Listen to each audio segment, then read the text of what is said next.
세상이 오히려 우리를, 하나님의 자녀들을 두렵게 한다는 사실을 믿어야 될 것입니다. 그리고 또 중요한 것은 이제 배터리가 없다고 그래가지고 빨리 이야기를 할게요. 그리고 드디어 이제 베델에 올라가서 하나님께서 약속을 갱신해 주는 것이 있는데, 하나님께서 위기를 통해서 우리에게 기회를 주시는 것이 무엇이냐면, 분명히 처음에 얘기했듯이 하나님과 야곱과의 약속이 있다고 그랬잖아요. 그 약속들을 다시 확신시켜주고 그 약속들을 내가 이제 다시 너에게 실행하겠다라고 약속을 이야기를 하고 있습니다.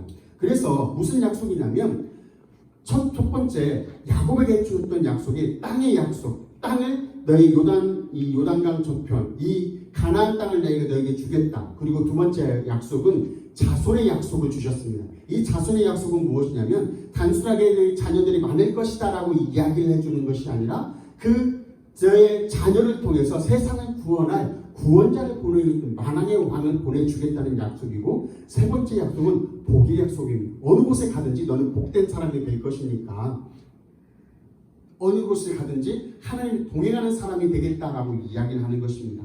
지금 야곱이 비록 죄를 짓고 또 실수도 많이 하고 자기 마음대로 멋대로 살았지만, 하나님은 그것들을 다시 돌아오기만 하면 이 기회를, 이 위기를 오히려 기회로 삼아서 축복을 다시 주시려고 하는 하나님의 의도가 있다는 것입니다. 그래서 여러분들 가운데 고난과 또 어려움과 어려운 시기를 지날 때에 하나님께 불평과 불만을 하는 것보다 오히려 이것이 나에게 기회로 삼게 해달라는 그 기도의 삶을 살아갈 때에 이것이 바로 축복된 삶이라는 것입니다. 그리고 마지막으로 하나님께서 약속을 해주시는 게 있는데, 그것이 무엇이냐면, 다시는 너는 네 이름을, 분명히 너는 지금 야곱이라고 10년 전에 받았던 이름이 이스라엘이라고 이야기를 하겠지만, 이제까지 하나님께서 야곱에게 찾아와서 이스라엘로 너의 이름을 바꿔주겠다라고 이야기를 했지만 불러준 적이 없습니다. 그런데 처음 이스라엘로 불러준 이름이 바로 이때인 거예요. 이때부터 이제 너는 이제 야곱이라 얘기를 하지 않고 이제부터 내가 너는 이스라엘로 불러줄게. 이것이 의미하는 것은 무엇이냐면, 이스라엘 뜻이 하나님과 겨루어서 이긴 자예요. 하나님은 힘이 없어서 야곱에게 져준 것이 아닙니다. 힘이 없어서 져준 것이 아니라 야곱과 그 아브라함과의 약속을 통해서, 이삭과의 약속을 통해서 한 약속들도 있었고, 또 야곱이 그 모든 것을 하나님께 의탁하고 의뢰하고 나아갈 때 그 약속들을 신실하게 지킬 때에, 또 하나님과 우리에게 의미하는 것은 뭐냐면, 하나님과 겨루어서 이길 자는 아무도 없습니다. 그런데 하나님 누구 때문에 우리에게 져주시냐면, 예수 그리스도, 예수님의 그 보혈을 믿고 십자가를 믿고 나아갈 때에, 그 예수님을 붙들고 나아갈 때 하나님이 우리에게 져주시는 자, 그래서 우리가 야곱처럼 하나님과 겨루어서 이길 수 있는 자가 될 수 있는 자격을 가진 게 된 게 바로 예수 그리스도 때문에 그랬다는 것입니다. 이것이 우리에게 무슨 의미냐면, 우리가 회복될 때 예수 그리스도의 이름을 다시 부르고 예수님을 찾고 나아갈 때에, 하나님께서 우리를 통해서 축복해 주시고 우리를 다시 승리자, 그 위기를 기회로 삼아 주시겠다라고 이야기를 한다는 것입니다. 분명히 지금 우리가 살아가고 있는 이 시대는 위기가 찾아온 상태입니다. 그리고 앞으로도 더 많은 위기들이 분명히 있을 것입니다. 그때에 정말 여러분들이 잊지 말아야 될 것은 무엇이냐면, 이 위기 가운데 믿는 자들은 반드시 하나님께서 기회를 주시는 분이라는 것, 다시 회복할 수 있는 힘을 부어주신다는 것. 누구를 통해서? 예수 그리스도를 통해서. 이거 하나만 잊지 않으면 되는 거예요.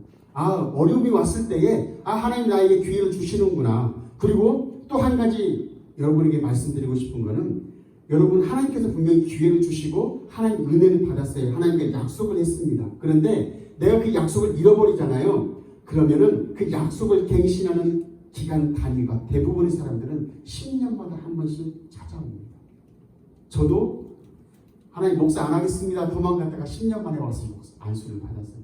대부분의 사람들은 사람마다 틀려요. 그렇지만 대부분의 사람들은 한 번에 그 기회를 잃어버리잖아요. 하나님과의 약속이나 그 영적인 것들을 10년 로테이션이 대부분의 많은 사람들의 간증도 들어보면 10년마다 한 번씩 갱신이 돼요.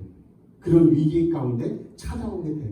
그 사람마다 다 틀립니다. 그렇지만 대부분 다 그렇더라라고 생각을 하면 돼요. 그래서 여러분, 우리가 지금 우리 삶이 이제까지 영적으로 실패하고 후퇴한 삶을 살았다 할지라도 이제까지 나는 누가 봐도 참 그냥 그럭저럭한 삶을 살았어. 누가 봐도 칭찬받지 못한 삶을 살았다 할지라도 지금이 중요한 거예요. 지금이 다시 하나님이 그 콜링이 있을 때에 어려움과 또 힘듦을 통해서 고난과 고통을 통해서 이 기회를 삼아서 예수 그리스도의 이름을 부르면서 예수님의 이름으로 하나님 앞에 당당히 나갈 수 있는 야곱이 이스라엘로 바뀐 것처럼 우리가 예수의 이름으로 승리하는 삶을 살아야 되는 것이에요. 그래서 우리는 지금도 하나님께서 원하는 것, 세겜에 머물러 있는 삶을 사는 것이 아니라 내 마음대로 내가 정해서 사는 그런 삶이 아니라 지금도 우리를 베델로 하나님과의 그 약속의 장소로 우리를 초청하시는 그 하나님이라는 걸 믿고 그 자리로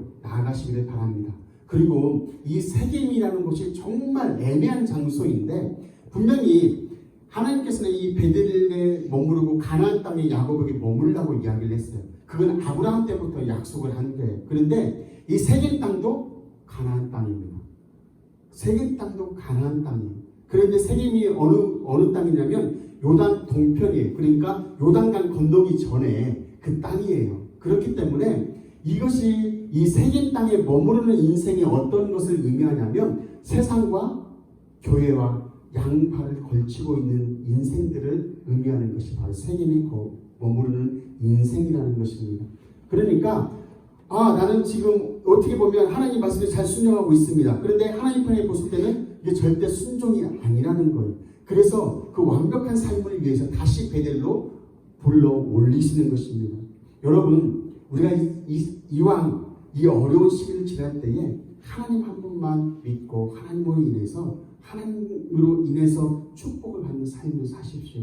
이게 기회인 거예요. 여러분들에게.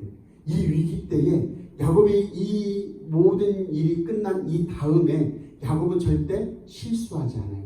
그러니까 비록 자기 자녀들을 편애하고 이런 일들을 통해서 사고가 일어나긴 하지만 이제 하나님 앞에 하나님이 가지고 있던 그 약속에 대해서는 절대 하나님이 야곱에 대해서 다시 이야기하지 않습니다. 왜냐하면 그 약속을 잘 이해했기 때문에. 인간적인 실수는 있었을지라도 하나님과의 관계에서는 흐트러지지 않는 삶을 살았어요. 이것이 바로 야곱의 위기를 기회로 삼았다는 것을 여러분들이 깨닫고 이것을 오히려 내가 축복을 받은 기회라고 생각을 하고 오히려 하나님 앞에 먼저 나아가고 하나님을 얼굴을 구하는 여러분들이 되셔서 이 어려운 이 시기를 승리의 삶으로 바꾸는 우리 마하나임 청년부가 되시기를 주님의 이름으로 축복을 드립니다. 기도하겠습니다. 하나님 아버지 참으로 감사합니다. 비록 하나님 짧게 말씀을 우리가 나눴지만 야곱처럼 그 위기의 순간에 하나님의 그 콜링에 응답해서 다시 모든 것을 자기 모든 의복을 버리고 우상을 버리고 자기를 정결하게 하고 하나님 앞에 나아갔던 것처럼 우리도 우리 삶을 되돌아보면서 이 위기의 순간을 바라보며 그냥 머물러 있는 삶이 아니라 하나님을 원망하는 삶이 아니라 더 오히려 이것을 기회로 삼아서 하나님 앞에 기쁨이 되며 또 승리의 삶, 축복의 삶을 살아갈 수 있는 우리 마하나임 청년부가 될 수 있도록 인도하여 주시옵소서. 모든 것 주님께 감사하며 예수 그리스도 이름으로 기도드립니다. 아멘.